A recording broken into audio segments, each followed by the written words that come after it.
we are very, very lucky to have two very accomplished speakers and experts. Please make welcome Devon Harris. And also make welcome Rhiannon Lowrey. Woo! All right. See if we... yeah, of course. Okay.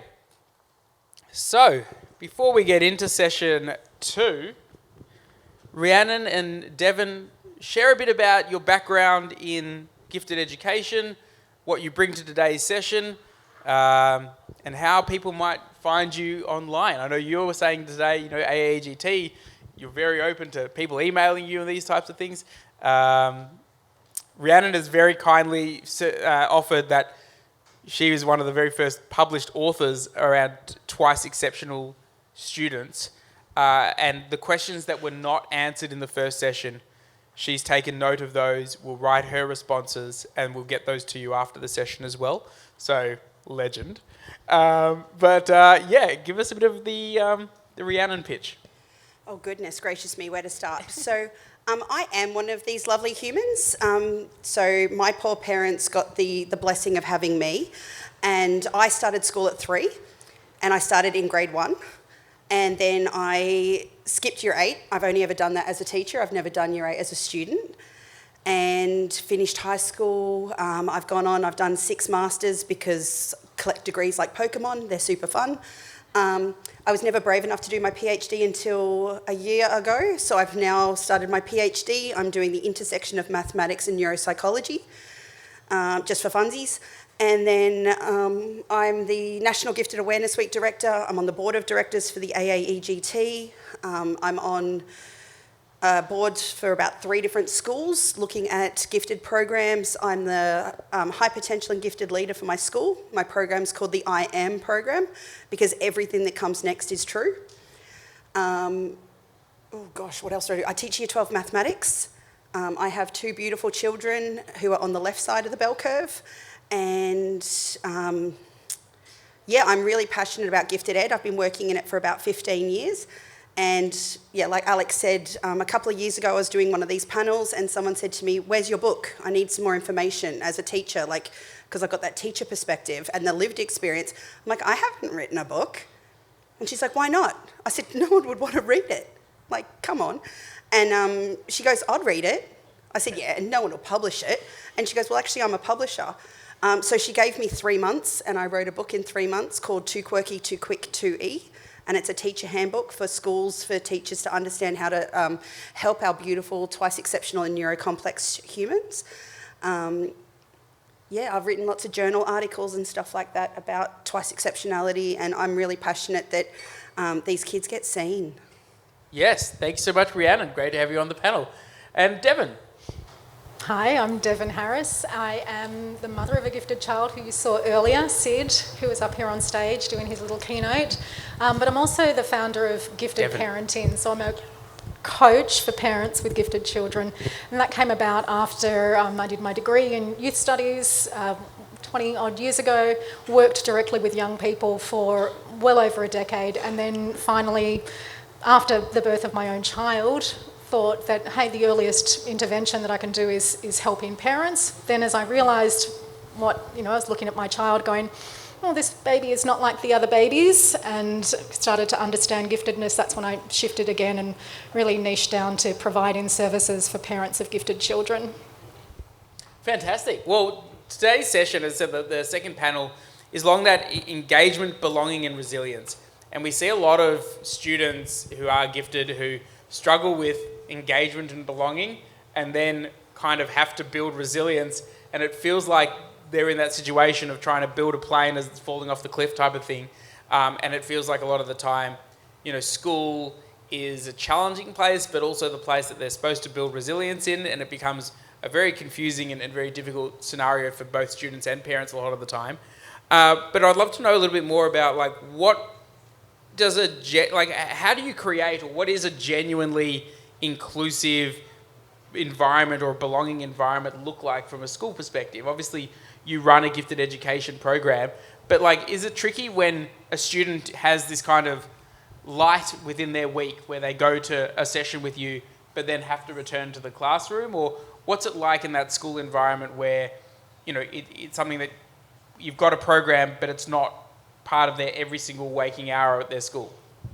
Yeah, so that's a complexity that comes with most schools. We use the 80-20 model. So if you go to a school and you're looking and they go, we use the 80-20 model, pretty much it means 80% of the coursework that your child's going to be doing is age specific, and 20% is going to be extension or enrichment opportunities. There is a difference between acceleration, extension and enrichment. If you're looking to test the veracity of your school, ask them to define it. So if they can't, walk away. So enrichment is kind of like the cream on your taco. You can still eat your taco without it, but it's better with it. So it's just this added little bit of extra.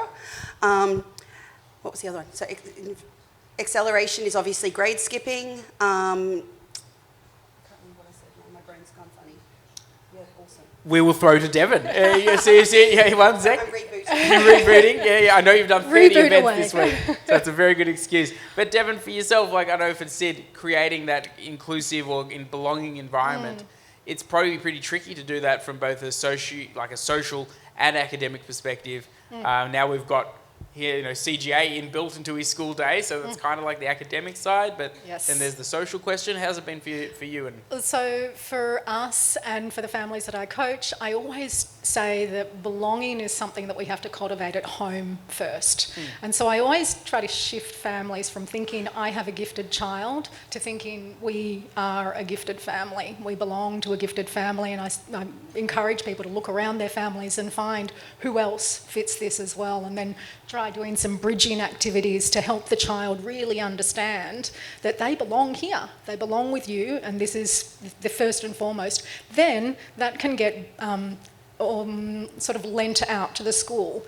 So when you do show up at the school, you show up as well, you're there, and you're then speaking to the school and showing your child that, hey, this is another place where we can belong. So you're sort of extending that outwards. And it happens the same with community as well. So all of the community events we go to, it's, family oriented. We're looking for spaces that welcome families in, as opposed to places that we can have our child go to and belong on their own.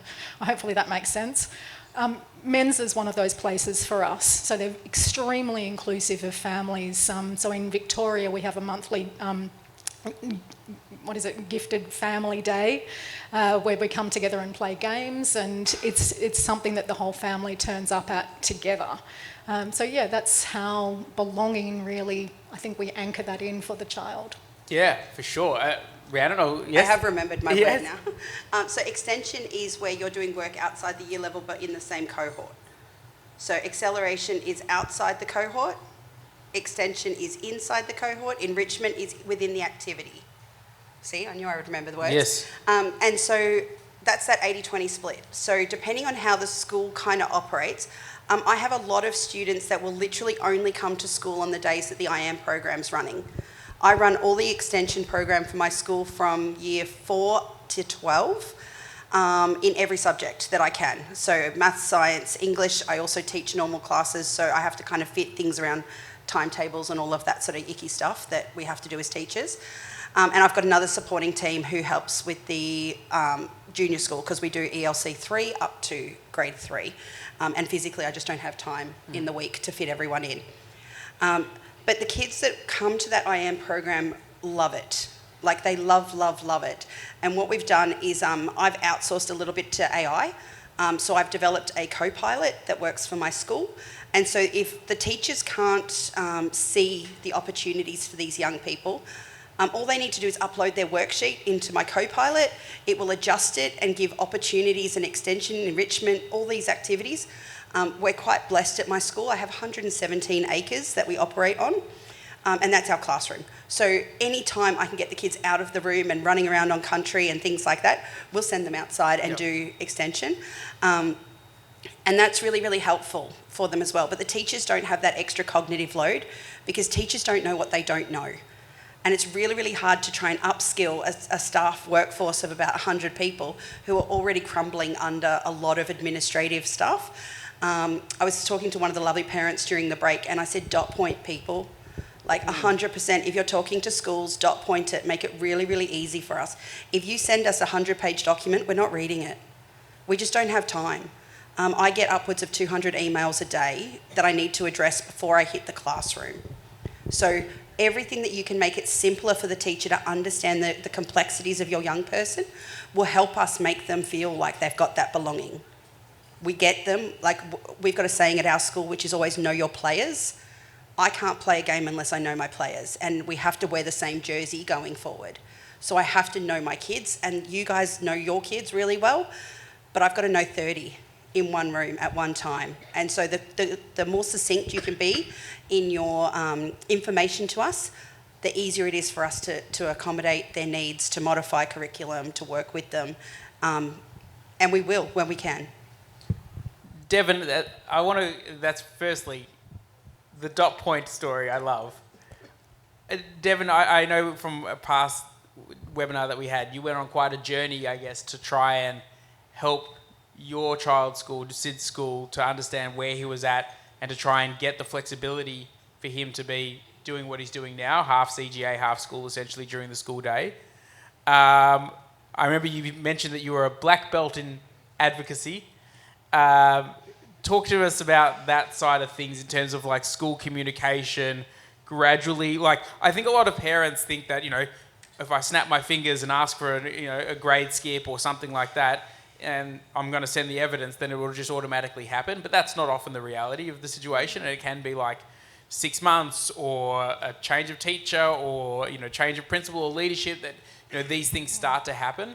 But yeah, what's your perspective on? I mean, obviously Rhiannon's done an amazing job of like that belonging with the AI co-pilot piece. Whew, that's a reason to head to that school. Very, very cool. But what's your perspectives on like trying to build that sense of belonging at a school through gentle communication with the school and like building that kind of understanding of your child with the school? Well, it takes place over time, and you just mentioned that as soon as leadership changes or your child moves classrooms, it's almost like you have to start over again from the beginning. And what I tell parents to do, and what I did myself, was I stopped trying to reinvent the wheel. I sort of became a little bit like a broken record. I had my portfolio of evidence of my child, and in our instance, and I loved hearing from Ronan about how CGA actually, sort of interrogates and really looks deeply at the Wyatt and the whisk, and those most schools don't. Most schools cannot read a 16-page report that's written in psychological jargon. So I encourage parents to just take the summary, to highlight the recommendations from their educational psychologist, to print out copies, to hand them to each person in the room, and then to read it aloud, like to literally read it aloud. And you might have to do that over and over and over again throughout 1 year, 2 years, in order for this to be able to become something that's the teachers just feel calm with and understand that this is a viable path forward. This has been well thought out. This is not just a parent making a demand or even making a request. This is something that is expected. This is something that is based in research. This is something that's backed up by an educational psychologist. And I think in my early journey, we had a school change early on because I could see that there was absolutely no way I was going to get through to the first school. And so I did that in a way of like collecting objections. And I don't know if everyone's seen, there's a fantastic document called the Gifted Primer. Has anyone seen that? Yeah? If you haven't seen that yet, it's fantastic. Alyssa McKay is the author, and it sort of lists all of the common objections. And as a coach now, when I am talking to parents, I hear them. They're verbatim from schools about why we can't possibly offer acceleration, grade skipping, or even enrichment or classroom differentiation in some cases. Even just a basic level of fulfilling gifted children's needs. And so once we collect all of those objections, if we really believe, there's nothing I can do to change this, then it's time to start looking for another school. So in our own journey, sorry to go on, but in our own journey, we then found another school, made all of the negotiations that were necessary, had a grade skip lined up, started school the next year, and found out that the principal had changed and the whole thing was scrapped. And so I started back over from from the start again. And it was extremely frustrating, but what I learnt over that year was this black belt in negotiation, which I got from reading hostage negotiation books, and really was able to calm and centre myself and just go in and just really, I don't even want to use the word assert, because I was just very clear about what was necessary. And as a result, we now have, so Sid's had 3 grade skips, so 2 in primary school, 1 in high school, further subject accelerations. And this is exactly where he needs to be. And I'm so glad that I persisted, even though it was extremely difficult. And this is, absolutely what I encourage parents to do now. Go on. I'm a tiny bit more militant than Devon. I apologise. So I won't accept no. I think I'm maybe a little bit too dogged in that instance, but for me it's justice and equity. Like, every school has to differentiate. As a teacher, I sign on to a professional standard, and it says that I will meet the child at the point of need, like at their need. It also says that every child is entitled to make 12 months growth in 12 months chronology. That's the law. Like, that's the rules of being a teacher. So they're the laws that I stand to. And I have once printed out the 1972 Anti-Discrimination Act, the 2015 Students with Additional Needs Discrimination Act, and slammed them on a principal's desk and said, I'll wait till you read these, because clearly you don't know what discrimination is. So I apologise, I'm not gentle. But it's like, if you don't advocate for your child, no one else will. So if you're that parent, get it printed on a t-shirt when you go for tours. I am that parent. Like, forewarned is forearmed. But just make sure that you're ready to fight for your child, because at the end of the day, like, I'm a Year 12 teacher, so every year in October and November I'm an absolute mess because I have to say goodbye to my next cohort of students. But you know what? In January I get another group. And every year I get another group. So to me it's temporary almost, in that I have attachments to them in the time that I'm teaching them. I absolutely love and adore them. I know them really, really well. But next year I get another group. You have your child for their life. So you have to fight for them. And if you can't, because you're tired, because maybe you're feeling a little bit weary and broken and all of those things, have it really, really succinct. I love what Devon said about taking a portfolio. I have 100% done that. I've walked into my principal's office with data. Schools move with data. So collect your data, collect your evidence, and take it with you and fight for your child. Well said. Well said. I think it's just like different parenting approach, but both work, right? You've both got the same end goal in mind. But I'd love to know from your perspective as a teacher, and if you had a parent like Devon come in, how does that help you as a teacher? Well, I'm not a normal teacher, so I'm just going to caveat that with a little asterisk. If Devon came into my classroom and she was ready with this information and I knew Sid better, oh my days, it would make my life so much easier. I would bypass those 6 weeks of, what am I doing? Who are you? Where do I fit? Like, how do you operate? It just makes everything so succinct and ready to go. And especially when you've got that added burden of having maybe 30 in your classroom, those shortcuts, sometimes I call them cheat codes, because I will give, at the end of 1 year, when I'm passing a student's file on, because we have LEAPs at my school, which are learning acceleration and adjustment plans, I will have a LEAP written out for every single kid that I've taught, and I will hand it to the next teacher. So if I've taught them Extension English, I give their next year's English teacher, their core teacher, the starting blocks where I've finished, so they know where the kid's up to. And I think that's super important. Like, as a parent, as a teacher, you've got to be able to communicate what your child needs so that they don't have to start from zero every single year. So short, sharp, to the point. Portfolios are really handy. Printouts are handy, because then the teacher can't say, I didn't see that. It's physically in their hand. Unless they've got a disability where they can't feel their fingers, they now have it. Yes, absolutely. So, very interesting to see like how to create that sense of belonging for your child at school. But we often do see that disengagement side of things. We did see a question actually, which was like an underachieving child. How do you go about advocating for them at a school that doesn't believe they're even gifted? So I guess the question would be around like, if a child is disengaged, a gifted child is disengaged, but everything that you've done, your portfolio and everything, is perhaps not necessarily the reality when they're in the school. What then? Like, they're a different kid at the school than they are at home. They're kind of tuning out at school, not really doing the work, but they're obviously going down rabbit holes into, whatever of their favourite topics at home. What then can you do as a parent to try and like even out the situation a little bit? Sure.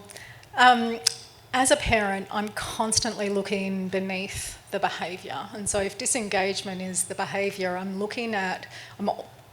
I've got a framework that I always look through. So is it an unmet need? Is it that my child is lacking some sort of information, or have they got pent-up feelings? So we almost always go towards they need more information. I need to tell them why this is important, why it's important that they pay attention, why it's important that they engage and do what it is that I'm asking them to do, and we do that ad nauseum. So ordinarily our child, they understand that already. They've got the knowledge part, so it leaves the other two. Either there's an unmet need or there's some pent-up feelings, and usually it's a mix of both. So with my child, who this may or may not have been our issue earlier this week, with a conversation with his Year 8 Italian teacher. And, I asked him afterwards, what is it that's happening for you in class that means that you're just not connecting? And he was able to articulate it really, really well. And I understood that there was no way the Italian teacher is ever going to be able to meet the needs, given the classroom configuration and her skills and her level of passion around what it is that she's up to. I've had conversations with her before. So then I shift to this thing that Gordon Neufeld calls the tears of futility. So having big feelings about the things that we cannot change, and understanding that this is, I've done what I can do to move this, but this is something we can't change. And so I think on the other side of that, he then, after being able to cry about it, after being able to complain about it, and freely, he was then able to decide what it is that he's going to do going forward. And he made some different decisions this week about how he's going to engage in Italian class going forward from next week, as a result of being, really properly heard and understood. Nice. How about yourself, Rhiannon? Well, I'm very much an advocate of all behaviour is communication. So if they're behaving in a way that is not ideal, they're communicating something. Gosh, can you repeat the second half of the question? So the question is, like, when a child's disengaged and their level at, school is one thing and they're tuning out of class, but at home they're still showing all the traits of giftedness, how do you try and, like, even things up so they're bringing their best version of themselves to school and they're still going down the rabbit holes at home? Yeah. So school is not for everyone, and I know that is not necessarily a great thing to say in the middle of an educational forum, but like primary school and high school are pretty like white bread when you think about the world of taste and flavour. I would say your child needs to find their tribe, whether that be an external school, like an afternoon program like what CGA offer, like Mensa, like I was talking to a parent about yellow ladybugs, which is a great service for young female identifying humans. You just need to find your tribe. I didn't find my tribe until I hit university and started studying maths, because I really didn't care about the latest heartthrob in the cinema, or like I don't even know who they are now. I'm married, I'm happy. So it's like I couldn't communicate with my peers, therefore I was disengaged. As soon as I found my tribe and I found the people that were like, oh my gosh, did you see that latest like equation? Can you do quadratics in your head? Oh my God, like these are my people. I can do quadratics in my head and I can sit in my classroom and appear to be looking and listening to what the teacher is saying, because I'm having my needs met elsewhere. And so with that disengagement, they might not ever be engaged in primary school, because you guys have done that. You've done the heavy lifting, you've supported them through all the primary content. They just need to find their tribe. So external programs like we spoke about this morning, volunteering, please remember that there's child safe laws and things like that. I know most organisations have got rules, which means, guess what, guys? You're volunteering too, just for child safety. But get involved. Meet a librarian and pick their brain. Go to the museum and hassle the curator. Ask questions and don't accept just like wishy-washy answers. Keep pushing and you'll find your tribe, you'll find your people, you'll start to connect, and the rest of the stuff is just like a waiting space, or you can start thinking about the questions you're going to ask of your people later. Unfortunately, school is, white bread. Well, yeah, I mean, that actually brings us to the next question, which is like when school is not working. Can I see a show of hands? Who is currently with a homeschool child? Yeah, a fairly high proportion. Like in a room of students, you would think majority are at school, but certainly homeschooling is a gifted community rich. It's a very, Hen is strong with gifted. Yes, exactly. So, and which families are perhaps thinking of homeschooling as a possibility? Okay, as a possibility, yeah. And for some families, like, you know, it's not just a child moving to homeschooling, it's a family that moves to homeschooling, and there obviously comes with a lot of different commitments and, you know, strategies as a family to move. But how does, like, other programs, you know, whether it be CGA or Mensa or these types of things, fit into, so homeschooling is not just like last resort, like, school's not really working for us, you know, my kid's hating it, they've gone into school refusal, school can't or whatnot, and now we're at this situation where we have to, like, maybe what point could you identify for a family where they're like, with enough time and patience, we know that this is the best place for us to eventually be, and it's just kind of working towards that goal of homeschooling, or, you know, using school as like not the be all and end all for our kids' education, but just a part of it? I would say definitely, I apologise, I used an acronym just before. HEN is the Home Educators Network. Yep. Connect in. So if you're thinking about homeschooling or you are already homeschooling, they've got lots of like meetups and stuff like that. So your child is still getting those opportunities to meet in spaces and places with other like-minded kids. I argue with my school all the time that the year of manufacture is not the most important thing about a child. And so you will connect with other children in other spaces where their year of manufacture can be different, and that's okay. And I would say just connect in with those groups, but also just remember that you're welcome to pull the pin earlier than before school can't. Like if your child is really struggling and you're thinking, what am I going to do? I'll just keep pushing through, I'll keep pushing through. You could actually be compounding that problem for that young person. I'd be looking at different options before you get to that stage, and just talking to different people in different networks, connecting to like Facebook groups, because that's one of the best resources as far as people going, I'm 6 steps ahead of you. I don't have the answer, but I'm at least 1 step ahead of you. And they can kind of guide that next step for you. Totally. There's so many Facebook groups out there where people are like, I'm about to, you know, either we are now forced to homeschool as of last week because my child is refusing to go to school. What do I do? How do I figure this out? Da, da, da, da. And there's all these really helpful people. But then there's also these people who have been like, I don't think school's going to be for my kid next year. Like, they're in year 6. They're going to go to year 7 and they're going to have to move school. It's a big school, a big change. I don't think it's going to work for us. Like, what does homeschooling look like? And then, you know, like people will do blended models or hybrid models. Like, you know, CGA does this like part-time main school thing where kids can enroll in a couple subjects but not be their full-time school. So there are a lot of ways around it. But I think if anybody hasn't been familiar with the term school can't before, I think it's something that gifted families definitely need to be aware of. So if you haven't looked that up before, it's run by Tiffany Westphal, I believe is her name. She runs School Can't, and she's it's kind of like school refusal, but it's not because they're, you know, naughty, or it's not because they're like don't see a point in school. They would like to go to school, they would like to learn. It's just the environment is not the right fit for them, or the strategies of the teachings or the level that they're being placed at is not a good fit for them. So they find it very frustrating.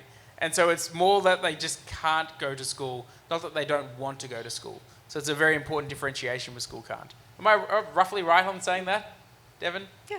Yeah, that's about right. And in terms of like your views around using other educational models to support Sid's learning, obviously he's been doing it for quite a while now. What are your suggestions to parents who are thinking about, is school or an OC program the end game, or are there other things to consider?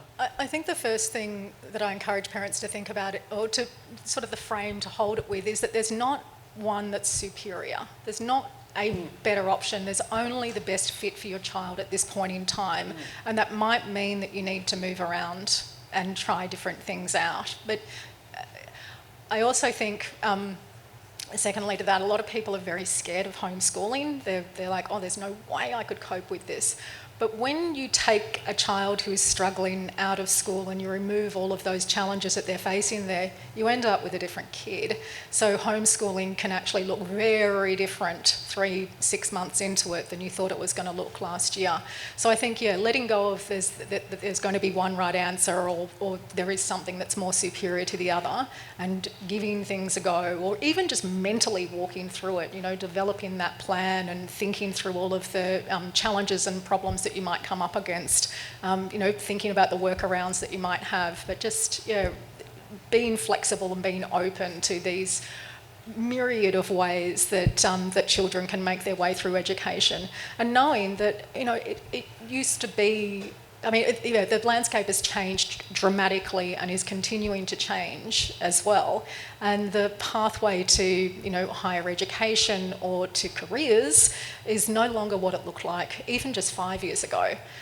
So I think we all would benefit from remaining open. Absolutely. And now we'll get into an interesting topic, which is perfectionism. I know this is something that I don't really suffer from, luckily. But I know a lot of gifted kids struggle with perfectionism, and whether it's like a healthy level of perfectionism or whether it kind of signals an unmet need. Is there any kind of differentiation that you might see that parents, like when a student is saying, this is like healthy perfectionism and great, we're glad that you're striving towards it, or like, this is kind of tending towards a little bit more unhealthy, and how then at home do you try and make sure that they don't kind of end in the unhealthy category by making them feel like they belong, that they're supported, that they're getting their needs met at home potentially? I think this one's a language issue for me. I love being corrected on this. Sorry. Hey, I'm not the expert here, you are, let's go. So with perfectionism, striving to do your best is amazing. And so if your best is an A, that's cool. If your best is an A+ or whatever grading system, that's cool. If your best is a D, okay, that's you still did your best. And so I think with perfectionism, people think that perfect means 100%.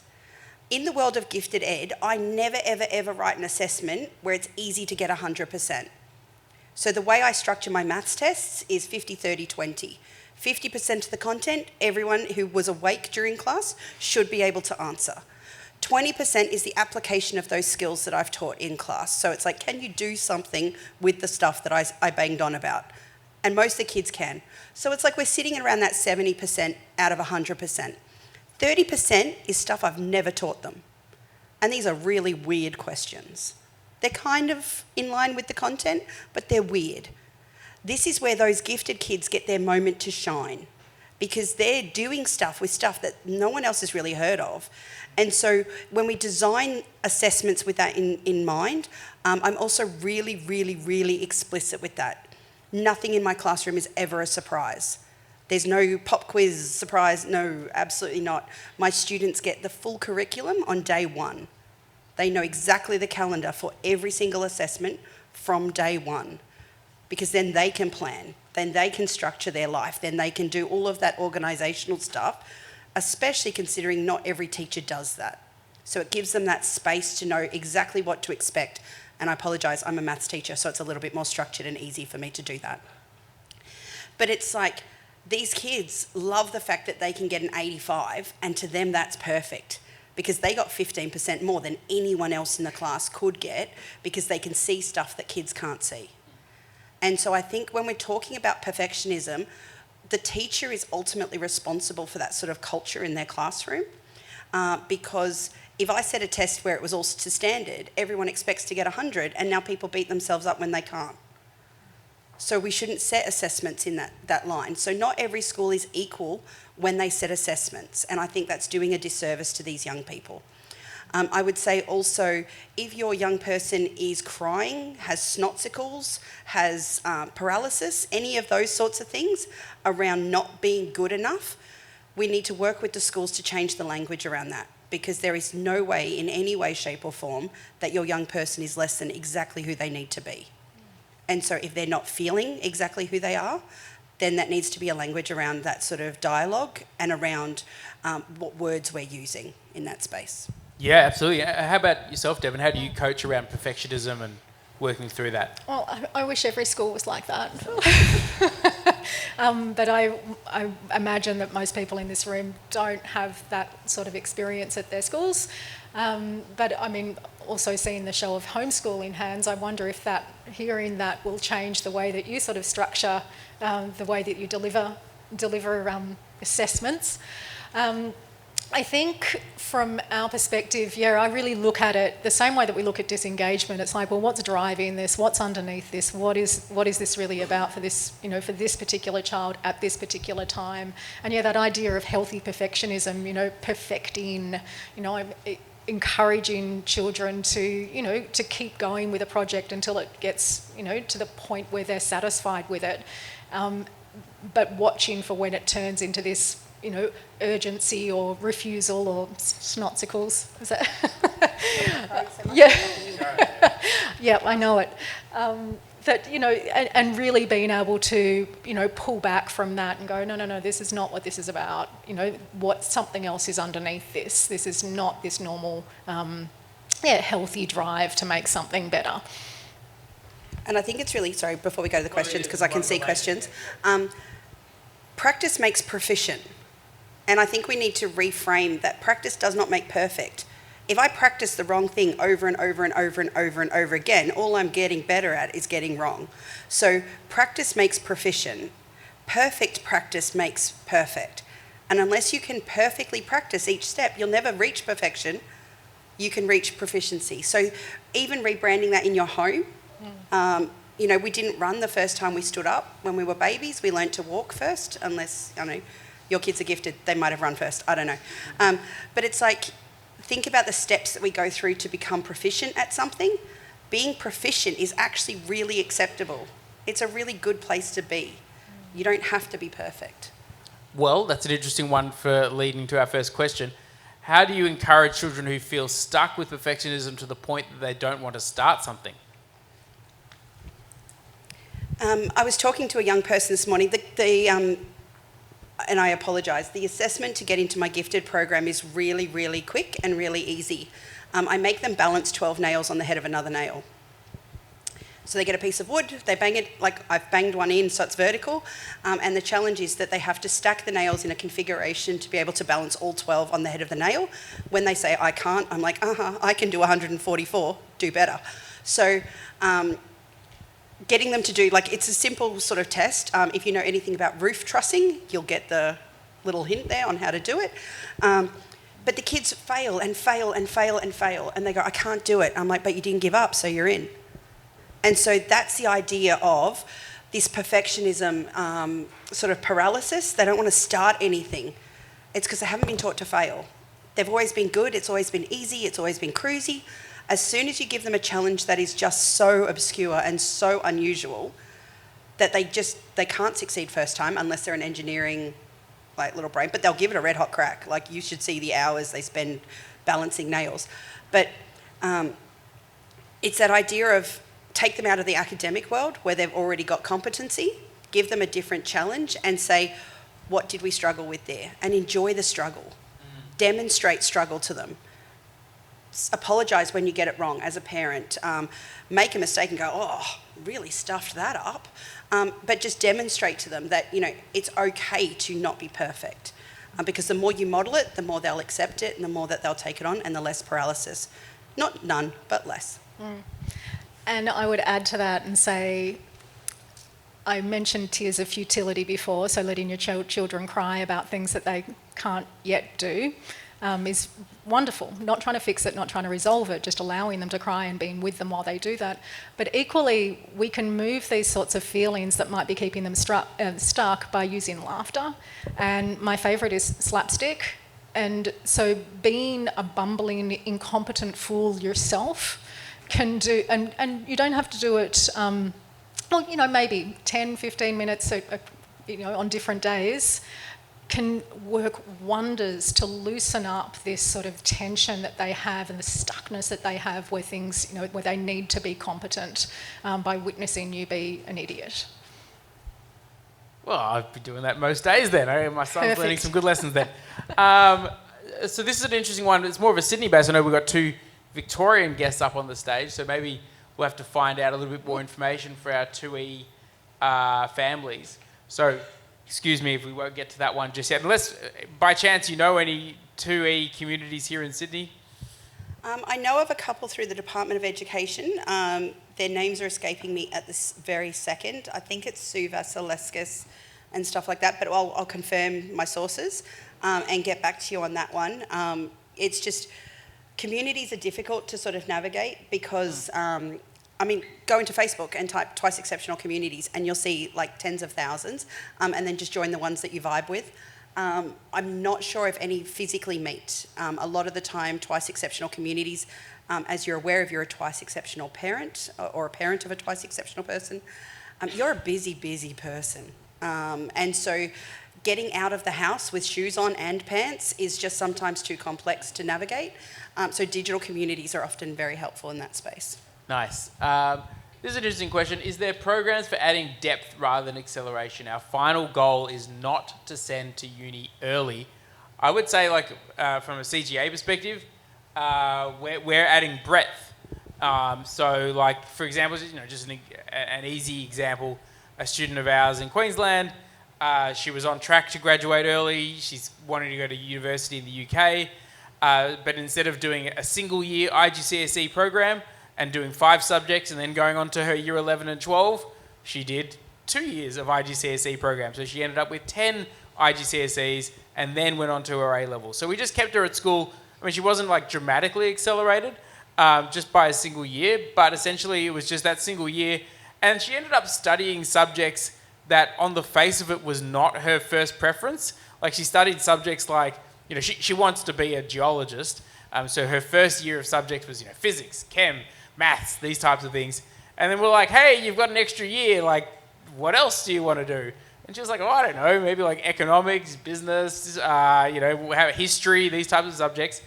And she actually really loved economics. It was the dad did not see it coming either. He was like, hey, I had no idea. She'd never really seen it before.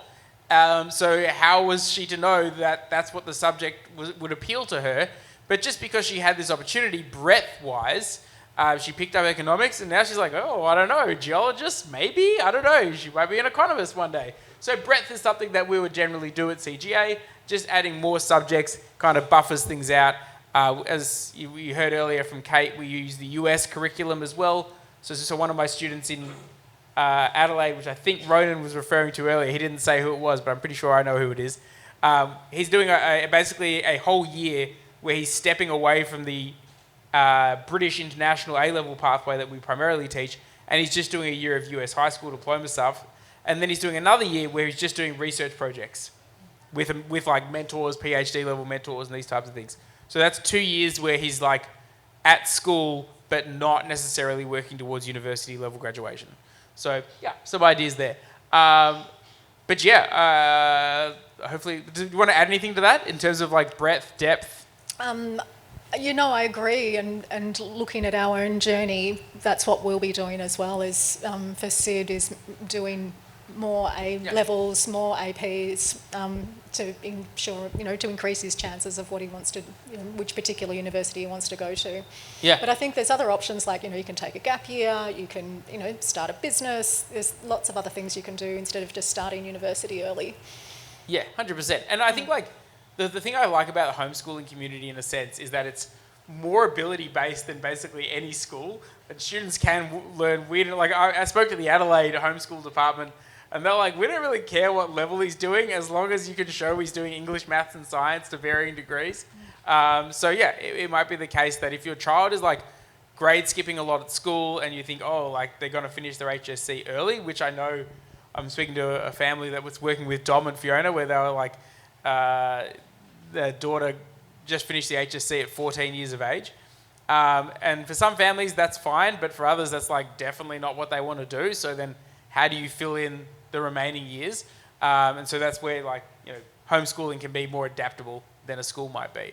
How about yourself, Rhiannon? Any, like depth is probably your... Yeah, depth is probably my your baby. thing. Yeah, that's my yeah. jam. But like I struggle because I also work at a university, so come to uni. But we do extension and enrichment programs and things like that, so you don't actually have to have finished school even before you come and start doing first year uni. And I'm very privileged to work at a university that is absolutely incredible. We've built it into the model that every single student who comes to university has to do a breadth subject, and they have to do more than one breadth. So one day you might be learning how to make wine, the next day you might be sewing teddy bears, the next day after that you might be learning, I'm just trying to think of all the breadth stuff. There's like a ceramics unit, but they're just interesting things. Because we've found that our lawyers and doctors and all of the high academic stuff, those people are actually more interesting to talk to if they've done something else. Yeah.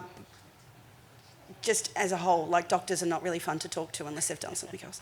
But it's that idea of like, if you're looking for stuff, different programs for breadth, one of my favourite podcasts is Ologies. I was listening to Ologies on the plane up here, and I won't say what session I was listening to because it's not necessarily PG-13. But there was one I was listening to, and it was ferroequinology. And I thought, oh, that's interesting. Trains. And it's like, I learnt so much about That's trains. my thing. You're a ferroequinologist. Yeah. But this lovely lady, she admittedly says to herself that she's not very clever, but she asks dumb questions to smart people.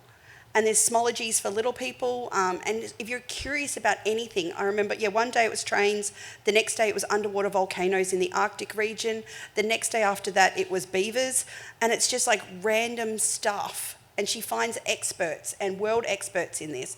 One of the things was, how do you connect in with mentors? Skype a scientist. Yeah. If you have not connected with Skype a scientist, jump on board. Those people, it's like Christmas morning for them if you ask them a single question about something they care about. Sometimes you can't get them off Skype. They've dedicated their whole life to this one little niche topic that might vibe with your young person, and they're ready. They're on. Like, oh, bring it. Tell me more. Ask me more questions. They love it. The CSIRO has national programs for connecting in if your young person is in that sort of space. There's the Writers Guild of Australia. They do lots of the literature stuff. Yeah. There are so many competitions, opportunities, organisations. Most associations in Australia have got, or most places have got an association attached. And they're people like me who are passionate and interested and ready to talk to you guys about whatever your little person's passionate about. And they do it for free because this is what interests me, so it's not hard work. And so if you find those associations in any space, go onto the Associations Association, which is the AAEGT, and it's the Australian Association of Associations, because we do love an acronym. But go on there and just look. You'll see so many different associations. Connect in with them. Tell me more about this. I need to connect my young person with a person. Send me a mentor, and they will. They love it. Well, this is an interesting one. I'm going to stand up because this light's got right in my eye here. So, how do you help a young gifted child learn how to... this is actually 3 questions are somewhat related, so maybe we can kind of combine them all, and this can be the one we wrap up with. How do you help a young gifted child learn how to socialise when their preference is to talk to adults? And then the second question is about mentors, which I guess is probably one of those adults that was mentioned in the first question. And then the last one there is, engaged, accepted, and given a sense of belonging at school socially, and how can we support this? So it's like, I definitely know that, gifted kids are often as academically challenged as they are socially, because they don't see much in common as you experience, like with heartthrobs and whatnot. much rather do quadratics in your head. Each to their own, I guess. What was your thoughts on this? Because this is such an interesting question, this social side, your lived experience. Rhiannon, do you want to touch on that as well? Yeah, I'm looking at the last question, and thank you for those people who have put vulnerabilities up on the screen, because it's really, really helpful for us. When you're looking at being engaged, accepted, and giving a sense of belonging, that actually naturally happens when you're talking to the right people. So I would say there's nothing wrong with talking to adults. Talk to the right adults. Young people don't necessarily have the same language to communicate. So don't restrict, again, year of manufacture is not the most important thing about the grown-up. And please don't discriminate against grown-ups because they're old. They know stuff, and your young people know stuff. I mean, obviously be really child safe and keep your young person safe online. Don't connect with weird ones, or weird in the right way, not weird in the wrong way. But you'll find that they have found someone to socialise with. They've got someone who can speak to them at the same level that they're at. There's no point speaking to someone about Lego blocks stacking if that's not your interest. You would be bored if I sat up here and talked about Lego for the whole hour and a half. Well, some of you, I don't know, judging. But it's we need to speak to the right people in the right way with the right language. And so don't just dismiss adults as being a social connection. They can be. With the mentors, again, they're usually adults or older children. Connect in with the Mensa group. There's kids that are 1 or 2 chronological ages above who might be at a similar level or at a higher level. Young people love talking to smarter people. That's how they learn stuff. That's why they love talking to adults. And I would say just don't dismiss it, because it does give you a sense of belonging when you felt heard and when you felt understood. If you're only ever talking to people who kind of glaze over when you talk to them, it's not really interesting as a person to speak to you. So the addition to there is there's no adults at lunchtime. They need to learn how to connect with kids or be alienated. Untrue. Every school has adults. I run mentor lunchtimes, so my physics teacher I've forced into a picnic table outside at lunch where he talks physics with our year 6 kids. So if your school hasn't set something up like that, set it up. We do Lego robotics at lunchtime for those kids that really vibe out with Lego, and we nerd out all together building robots and things like that. If you offer or ask the school to offer those sorts of extension and enrichment activities at lunch, your kids will find their tribe. They just might not be in their year level. Yep. And knowing that, holding this expectation, because we have normalised that children should play with other children who are the same age as them, and it's not. This is not how humans develop, and it's definitely not how gifted children develop and what they need. And I think that idea of encouraging them to do it, even all we end up doing is encouraging them to mask, encouraging them to change who they are so they can fit in with the people around them, and that just has devastating downstream effects. And so if your child is socially not fitting in, I would really caution against trying to help them fit in a way that will then cause them problems later on. And just to add on to that, grown-ups are really, really good at helping teach social skills. I say often in my classroom, my turn. Because they're just verbal, whoa, that's a lot of Star Wars first thing in the morning. But it's you can just say, no, in a conversation we need to take turns. How do you know when I'm pausing and when I'm breathing? And so as an adult, you can actually help guide some of these communication strategies that maybe not explicitly taught. Regular kids, and I use that term loosely, don't do any social training. If you've got a twice exceptional child, they've done psychologists, they've done OT, they've done all the different, they've got the book, they actually know the manual, they know how to play, they know how to socialise. The problem is the other kids aren't taught that. Grown-ups can help reinforce that actually what they're being taught, what they're being trained is social etiquette. And it's really helpful for some of those neurodivergent gifted students to be able to understand, oh, your face is saying I'm boring you. Right. And as a grown-up, you can say, can you say that quicker or less words? And you can sort of it's really helpful to help do that social training, whereas other kids will just walk off or exclude them or avoid them. And I think as grown-ups, that's our responsibility, is to help these beautiful young people navigate their world socially. And one thing that I'd love to raise is that what Rhiannon mentioned was like, there's support for the child during the lunchtime at your school. 100%. Yeah, right? we run 60 different clubs throughout the year. Yeah. I've not had lunch in years, but this is where they vibe. This is where they connect. Yeah, and so if you're at if your school is saying, okay, you know, the classroom is where we'll support them, but outside of that, they're kind of on their own. Maybe it's, you know, you can, advocate for your child at the school. Everything we spoke about today, say, hey, like, my kid's isolated at lunchtime. What can you do to support them there? Is there a teacher that'll be available or anything like that? But otherwise, if the school's like, we're not going to do that, then maybe it's not the best place for your child. Yeah, you know? And a lot of schools have a friendship chair. I'm not sure if you guys have that thing down here, like up here. I'm down, you guys are up. We've got like this chair that's purple in the yard, and if you're lonely, you can sit in the friendship chair. And I'm like, that is not like socially engaging in any way, shape or form, and nobody's sitting on the loser chair. So just be really mindful. Like if the schools, that's their strategy, they need to do better. Yes, absolutely. Ladies and gentlemen, that wraps up today's session. Give our lovely two speakers a round of applause. I'd like to give you a round of applause, clap, clap, clap, clap, clap, for coming today and being engaged in your child's education, being a gifted family, not just a gifted child, and for hopefully learning a whole bunch of new lingo and connecting with a whole bunch of amazing people so you can better support your child. Thanks so much for coming today, and stay in touch.